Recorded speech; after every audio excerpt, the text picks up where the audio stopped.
تاریخ نے لکھا امام علی علیہ السلام بہت ہی عمدہ زرہ بناتے تھے، لیکن آپ نے کبھی زرہ نہیں پہنی۔ تو ایک شخص آپ سے آ کے کہنے لگا، یا علی آپ زرہ کیوں نہیں پہنتے؟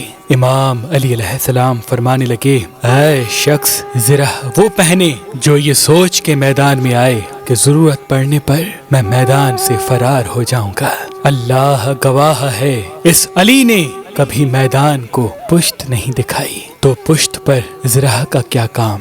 تاریخ نے لکھا جب جنگ خندق میں امام علی علیہ السلام نے عمر بن عبدود کو فنار کیا تو اس کے جسم پہ قیمتی زرہ کو اس کے جسم پہ ہی چھوڑ دیا۔ تاریخ نے لکھا جب عمر بن عبدود کی بہن اپنے بھائی کے لاش پہ آئی تو دیکھا نہ اس کی لاش کی بے حرمتی ہوئی تھی اور نہ ہی اس کے جسم سے زرہ اتاری گئی تھی، تو وہ کہنے لگی، یقیناً تمہیں مارنے والا عالی نسب ہوگا۔ یہ ہے اللہ کے شیر کی شرافت اور یہ ہے اللہ کے شیر کی شجاعت کہ امام علی علیہ السلام فرماتے ہیں، جب میں میدان میں آتا ہوں تو میری تلوار ہر انسان کو پرکھتی ہے۔